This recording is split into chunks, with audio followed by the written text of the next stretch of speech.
Hello, Serene.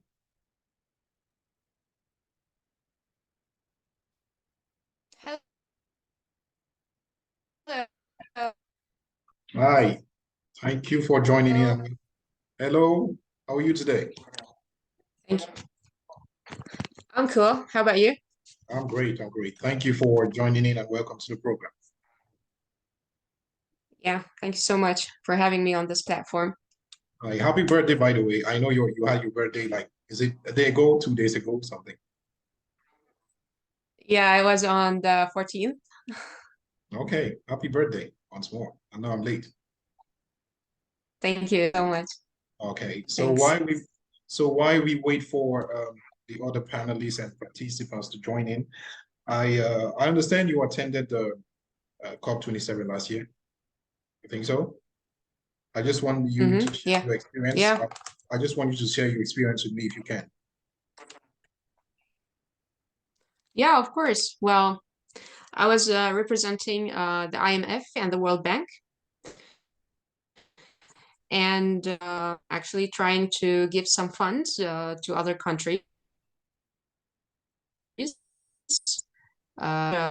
adaptation and loss and damage. We were concentrating on these topics as well.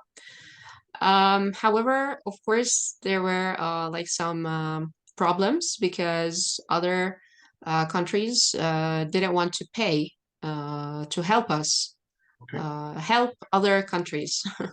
As you know, poor countries, or let's say the least developed countries, are in so need to get fund so they can make adaptation to climate change as well as to loss and damage.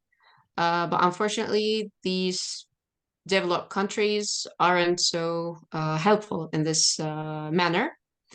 But in general, this year we were concentrating on the economy because without money, actually, we can't do anything. Sure. Yeah, we were trying to collaborate internationally, uh, governments and other NGOs. However, if we don't have enough money to fund these projects, then we can't do nothing. So COP27 was concentrating on the economical side. Okay. Did you consider the meeting as a success or a failure, please, or in between? Well, yeah, of course. Actually, uh, the cops before 27 they were like trying to solve these problems. However, unfortunately they couldn't do anything. No. So they said that they are going to try another type um, of, let's say, as I told you, they couldn't do they couldn't get the fund they want. So that's why they couldn't do much in other COPs. However, we're going to start from COP27, and hopefully we can do better this year, let's say. Okay. Thank you. Thank you very much. Okay. I just want us to get directly into the program. Mihaly is joining in. I think he's joining in from Hungary. And before we start, I just want to say this is an open and roundtable discussion. And if any participant has something to say, you can indicate with the show of a hand and I'll give you the floor. Okay. So Mihaly, thank you for Okay. joining. Thank you for joining in from Hungary. Let's get directly into the program and so we share our thoughts. So today we are looking at a very important issue. We are looking at a very important issue in the world right now, and that's the issue of global food security and climate change. According to statistics, the world population is at 8 billion as of moment, and is expected to hit 9 billion by 2050. And one of the most pertinent concerns we have now is all about ensuring food security for the population that is now and the population that is to come. But aside from things like wars and you know economic fallouts, climate change has been blamed as a primordial, as a primary reason for food insecurity, with over 80% of the global population at risk of crop failures. And that's mainly happening in regions like Africa and Southeast Asia. And these are regions which do not contribute much to global emissions, I could say, but suffer the highest consequences of climate change. So, Serene, I just want to get to you on this question. How do you think climate change is affecting food security today, and what can we expect in the future? Yeah, well, as we know, climate change is a global issue that has far-reaching consequences on different aspects of our lives. And one of the most significant impacts is on food and agriculture, leading to changes in agriculture practices, rising food prices, and higher risk for farmers. So the rising temperature and extreme weather conditions, such as droughts, floods, and heat waves, are impacting the crop yields and its quality.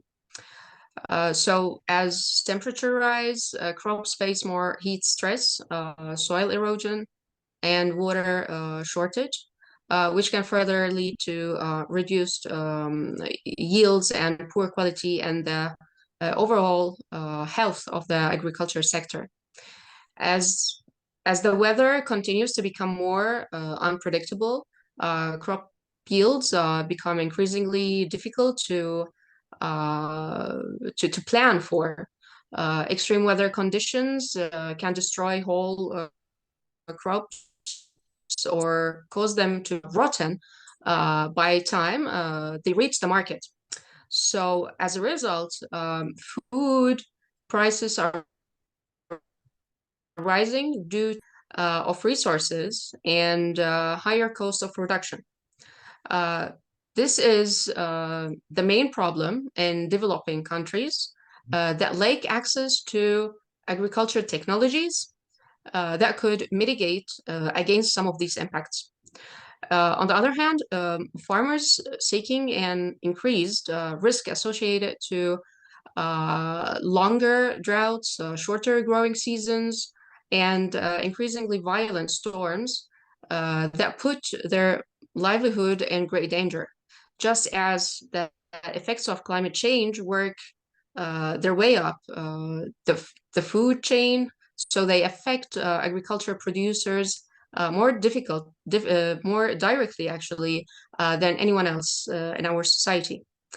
So the uncertainty of the climate change and its effects on our agriculture system has already begun to take its toll on the economy with disruptions to traditional farming practices, and as I mentioned, rising food pricing demand for certain products, reduced access to healthy, nutrient-rich foods. Well, climate change can also have an indirect effect on foods.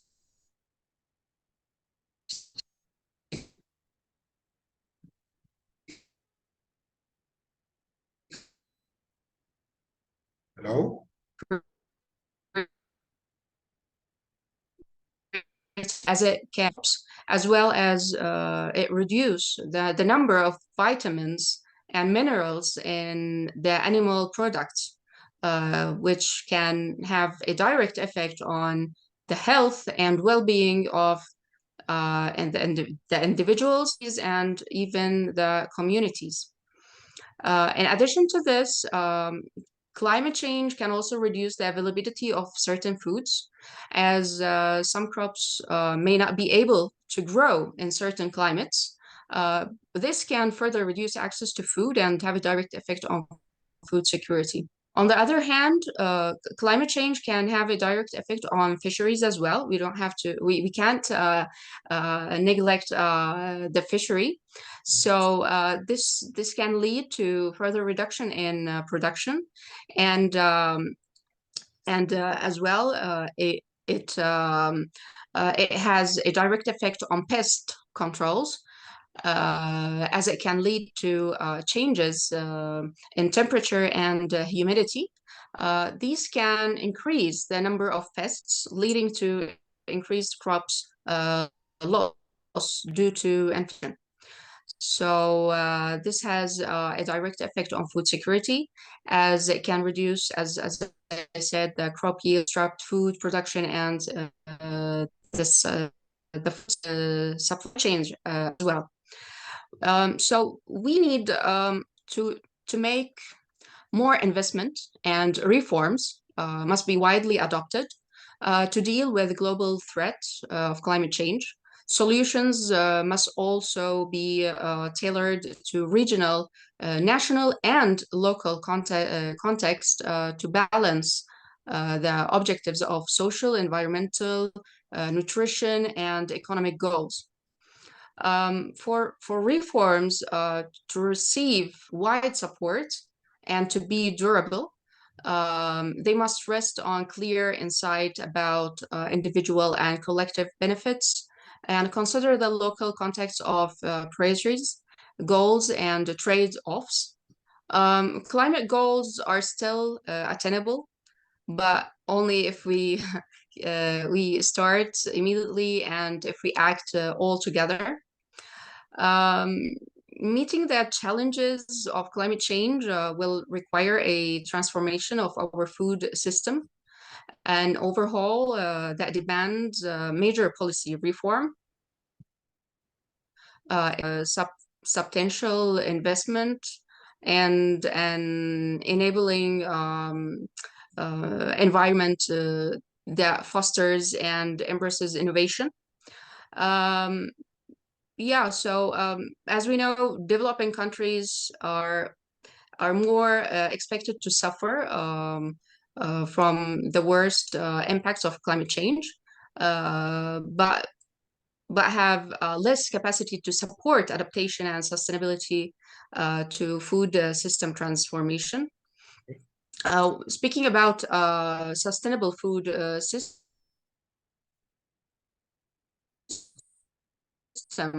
with the development of sustainable agriculture practices, the development of more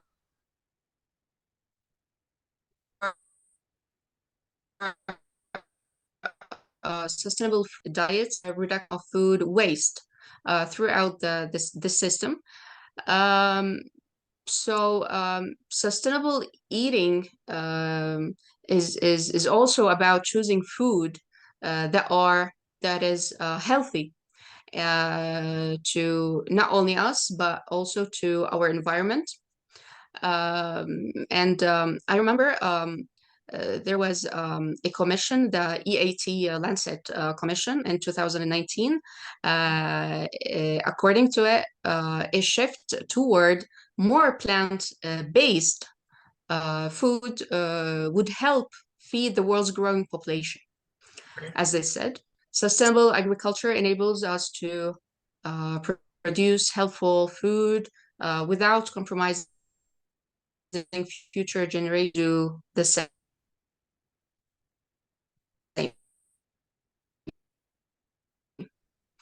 Well, it is said to have 9.1 billion by 2050.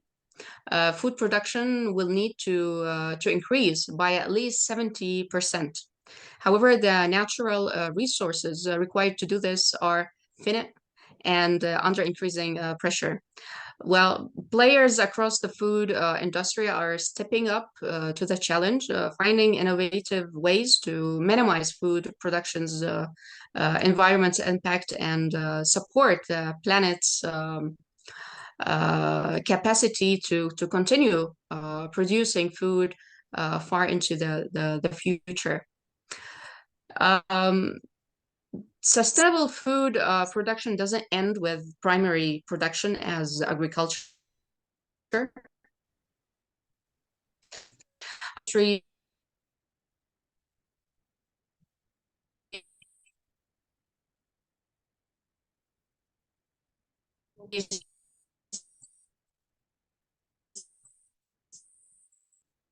Hello?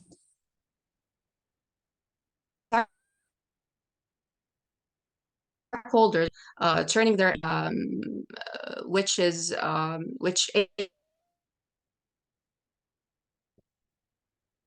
It looks like that should have a neutral or positive environmental impact, mitigate climate change and adapt to its impact, reverse the loss of biodiversity. So by this farm to fork strategy, a hallmark initiative of the new European Green Deal is. And I would like to add some things here for uh, maybe we can say there are like four ways food processors and manufacturers can reduce their environmental footprint because it's very important. right. Maybe we can start with use economical friendly packaging um, while packing because it's very important for us as we are using materials, especially um, um, because packing actually is a major source of waste and pollution. Over 78 million metric tons of plastic packaging is produced each year, only 14% of which is recycled. Okay. Um, this vast majority of plastic is made using non-renewable energy uh, uh, or natural gas, and this will ultimately end up in a landfill. So a growing number of these manufacturers are opting for wood and paper-based alternatives. Wood and paper have the advantage of being biodegradable, renewable, and easily recycled. It is crucial, however, um, that the paper and wood used to make the packaging come from sustainably managed forests. Other manufacturers are developing innovative alternatives.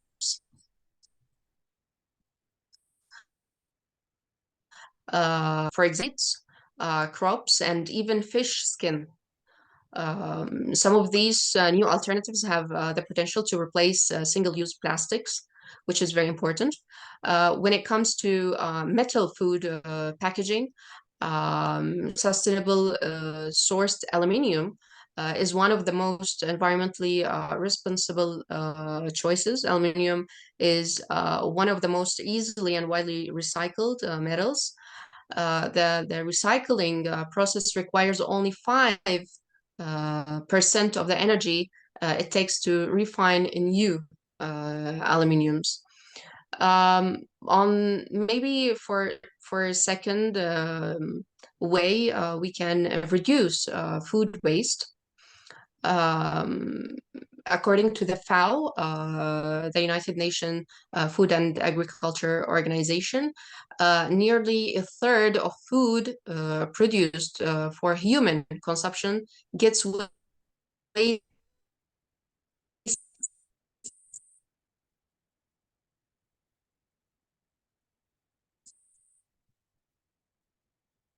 It looks like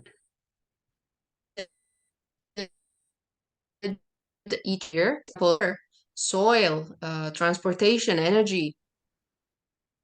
okay. Around a third of this food is wasted during farming and post-harvest handling, and another fifth by end consumers. Almost half of all food waste stems from processing and manufacturing. One of the main causes of food waste during processing and manufacturing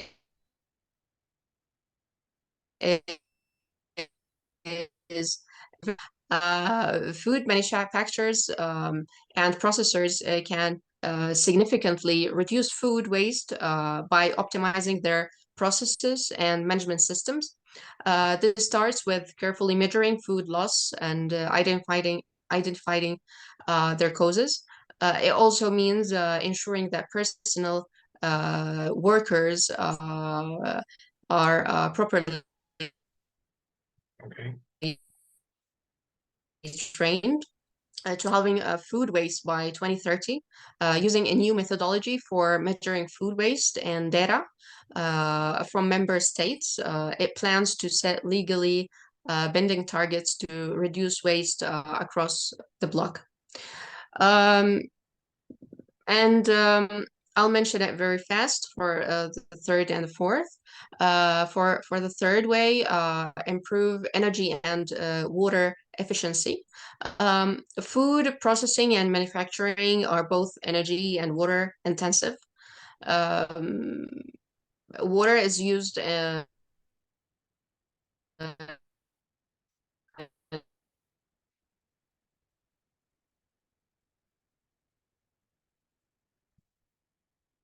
extensively.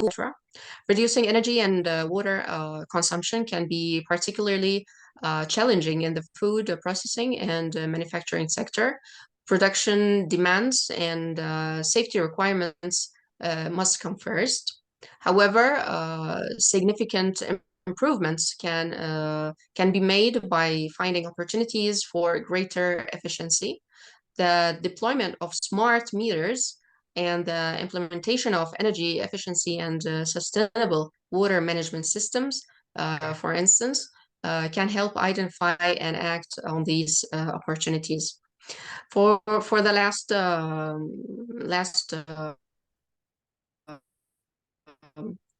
we can use sustainable ingredients. There are several agricultural commodities, particular whose production raises environmental and social sustainability concerns. Dirty oil, for example, for instance, deforestation, uh, habitat destruction, and child and forced labor as well, among other, of course, sustainability issues. Just the last thing I would like to add about fisheries. Fish products are another area of concern. Nearly 90% of the world's fisheries are either fully exploited, or overexploited or depleted. Overfishing and destructive fishing methods are threatening fish populations around the world, demanding fragile marine habitat systems and jeopardizing the livelihoods of the local communities that rely on these fish stocks. Food processors and manufacturers can take a stand against these and other harmful agricultural by ensuring that they source high-risk ingredients responsibility. Programs like Roundtable on Sustainable Palm Oil, Roundtable on Responsible Soy, and for coffee, cacao, tea, and specific crops are produced without undue harm to the environment or local communities. Marine Stewardship Council sets standards to help maintain healthy fish stocks and protect marine life. Right. So I hope that we can work more on reforms, try to educate people about climate change and what it is causing, because it's not only about rising temperature, but it's about our health. Because we are human beings and we need food, very important to us. If we don't eat properly, if we don't get a proper food, then I think that it will be risky for us to continue actually in this life. So it's a very crucial manner to we have to learn about at universities, in schools, college, etc. But we have to know what climate change is doing to us, because it's affecting us in all kinds, not only on food, but other Other social other issues. because yes, even transportation. I mean, even transportation is affected by climate change, since food is our main concern. So yes, we should concentrate more on food and agriculture. Okay. So okay. I just want to bring to you this question. It's a very skeptical question. There is a growing skepticism that the fight against climate change is failing because we have this talk on climate change and trying to find solutions on climate change based on policy and governance levels. That's politicians are trying to get in their own interests, and lobby groups are trying to get in their own interests, and they forget the local people who are mainly affected by these effects of climate change. So I just want to find out your opinion. What do you think can be local solutions, Well, yeah, concrete local yeah, solutions? of course. At first, yeah, well, at first we need to change how the government about this issue, because some governments are not acting toward the climate change correctly. So we need to make some reforms, maybe in our law, to help us go this climate change. For example, we can start creating a ministry only for climate change, dealing with climate change. Maybe energy and climate change ministry, for example. Okay. So we need more specialists working on climate change, because, as I said before, climate change isn't only affecting food, but affecting everything. So we need to put branches for that. For example, we should bring a climate change for food, climate change for transportation, climate change for energy, climate change for lots of branches, so we can come all together and try fix this problem, because it's all connected.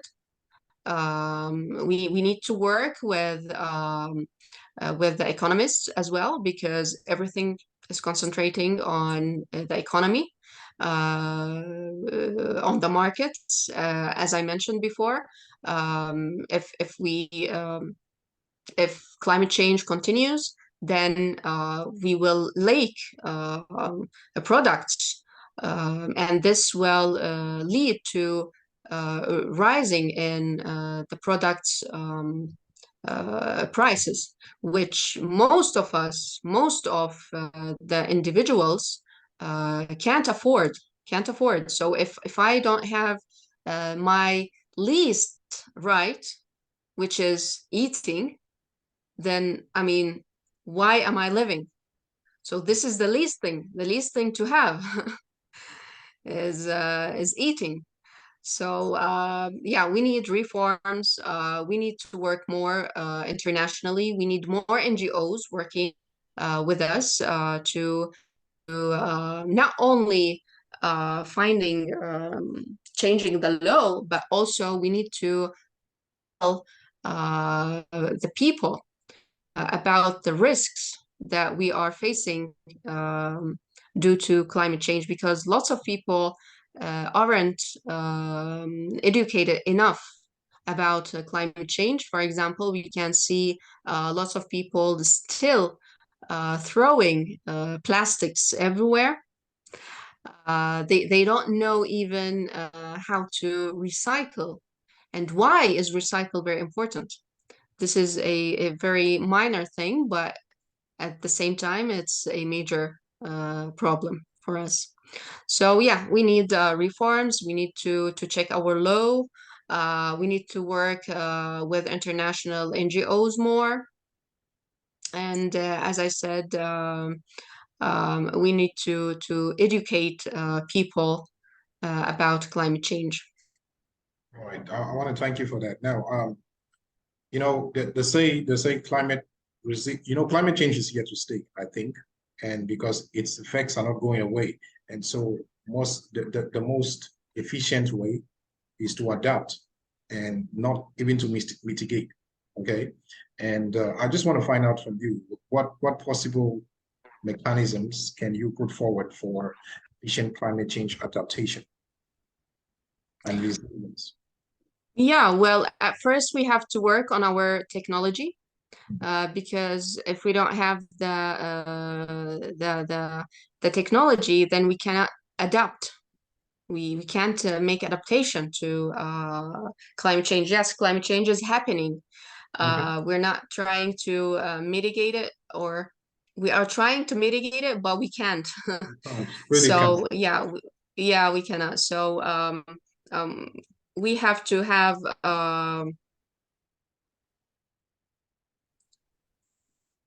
that can go through these problems and against these impacts Okay. because we have to concentrate more on our resources, as I said, because due to the temperature, then the resources are just we have leakage and resources due to droughts, floods, and heat waves. So we have to find the good technologies to, for example, we have soil erosion. So we have to know how to adopt to this problem. We have to get more technology so we can not stop but adapt to the soil erosion, the water shortage, for example, as well. So the main thing is technology. Okay. Now another very tricky question. I want us to look at the future a bit, and you know, taking a look like 50 years from now, 100 years from now, where do you think the fight against climate change will be, and where do you think the position of the world will be in the fight against climate change? Well, I really want to be positive about this, but of course, we have to work together so we can be positive. Okay. Because the measurements now showing us that we are not uh, in a good position. Yes. Yes, unfortunately, especially Africa isn't in a good position. Africa actually has lots of resources, but unfortunately, droughts, floods, and the temperature is just destroying this soil. So if we don't act immediately, then unfortunately, I'm not talking just about Europe or the States, America, because they already have a system working. They already have it, so they're not so much affected. Okay. However, Africa and the Middle East are more affected because they don't have the correct technology. As I said, we need more innovation. As I mentioned before, they are using a new um, um, innovative um, process, let's say, Okay. um, to to um, to help actually adapt to climate change. So yeah, we need more innovation. We need more technology. We need to bring it to Africa. We should be helpful more because I believe that developed countries aren't helping enough the developing countries or the least developed countries so it can move forward and adapt more with the Okay. climate change. yeah, so if we can work all together, then impossible is nothing. We can do everything and we can be positive. But unfortunately, if we continue in this way, so it would be like a very bad situation, not on us only, but on our on the next generation. Okay. Now, I want to put to you for this question. You attended COP, and I understand COP 27 was all about finance for for those who are less resilient to the effects of climate change. And now you're talking about innovation and sharing technology and all that. I just want to find out if there is any mechanism, you know, any agreement in which it is being proposed that technology can be shared between the West, like Europe and America, with Africa, so they can better adapt to the effects of climate change. We just have about Yeah, 2 minutes. well, yeah. Well, before, for example, developing countries used to give grants to Africa or developing countries, but unfortunately, due to the corruption at these in these countries, so they couldn't work in a good way to they couldn't succeed actually using these grants. So there's something that the World Bank and the IMF suggested is that we will give the money, we will give the grants. However, we will control it. For Okay. example, if you have a project, then we will start with giving the fund for 10%. And after you give us some objectives, and Okay. if we see everything is going good, then we will continue with the grants. So it will not give the whole grant to the country, but it will continue to control where is the money going to. So they are going to use other, for example, India will help, UK will help as well, China. Okay. They will help with the innovation, with the technology, but under the umbrella of the other countries like Canada, Australia, the States, and with help from the World Bank and the IMF as well. Okay. All right. I want to thank you very much So for. they will try at first to make a reform for corruptions, and then they are going to move on with innovation and technologies to help these. Okay. It looks like we're having a network hitch there.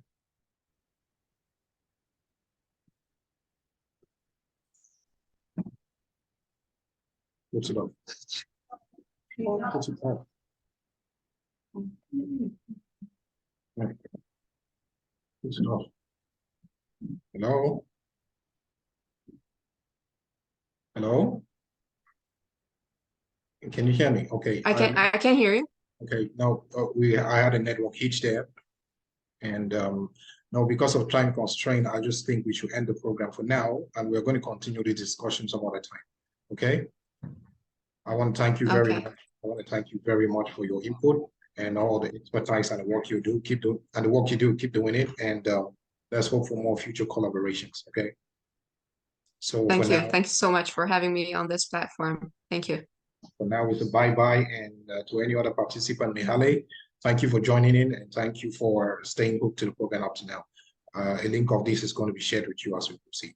So thank you and bye-bye.